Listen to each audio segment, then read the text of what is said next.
You have also gone through the same and are the threshold of being packaged into premium beer for the market. And don't forget, this time around, the market is the global world. I took the challenge at that time. The brewing industry was not easy. It was difficult, competitive, and the profession was a profession that you had to train abroad. You can imagine if you have to train abroad, the amount of money you have to spend. But one thing I took from the university was that I had an interest in that industry. And because of that, with what I learned in the university, when it has to do with tight timelines and schedules, and also where to look for what, I knew the university had prepared me for that. I stayed in Ghana, focused on what I had to do, looked for what I had to get, went through all the rudiments of the industry from the beginning to where I am now, and now you see me, a master brewer, the second in Ghana, and the only one trained in Ghana.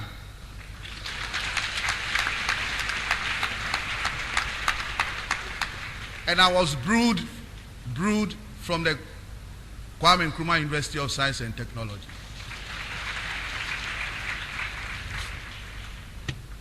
The future may look bleak, like I started with the weather and the economy. But I can give you that assurance that there are even more opportunities now than when I came out of the university in 1984. I can tell you that with the oil find in Ghana and the move towards biotechnology, coupled with the fact that the kind of training you've got out of this university, you'll be accepted in all walks of life. Just focus on where your interest is. If it is banking and finance, if it is administration, if it is industry, if it is research and development, if it is commerce, just to mention a few, just go for it, because I know that when you focus on the outcomes, you really attain what you need in life.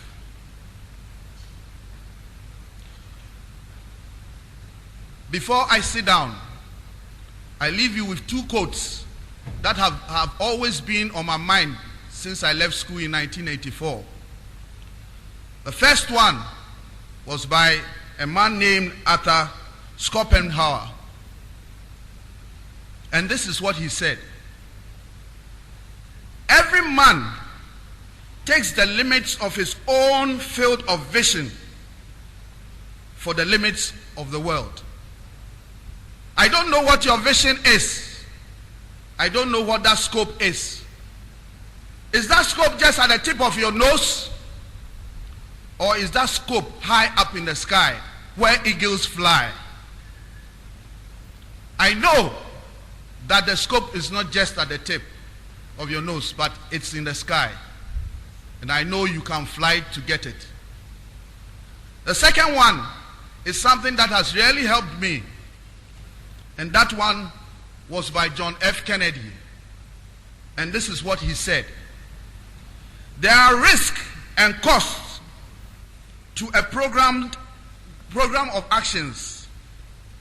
There are risks and costs to a program of actions, but they are far less than the long-term risk and cost of comfortable inactions. You are coming out of the university.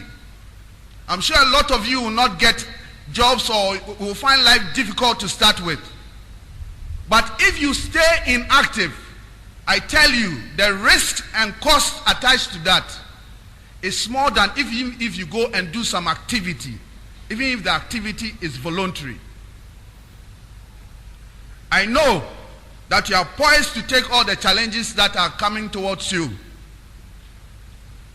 You have been protected. You are now coming into the world. The world is wild, but it is expecting you. And it knows that you are going to push it forward. So I say, and I continue to say, that the time is yours.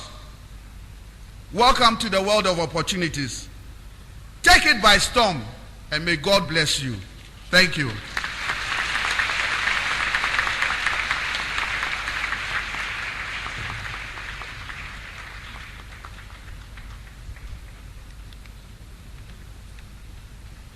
The world is wild. It welcomes you, but take the opportunity. Let's put our hands together for Mr. Dankwah motivation.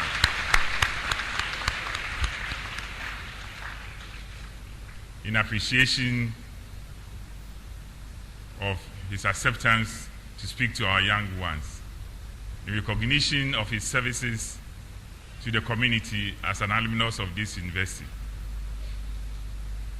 and for all the services that he continues to do, and for being with us here today, the university takes the pleasure in decorating our dear brother and friend, our technocrat, this morning.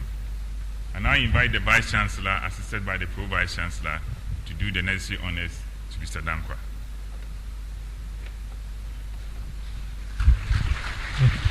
That of Mr. Appiah Dankwah. He will be decorated with a stole adorned with the university crest. And he will be given a gift of the university logo.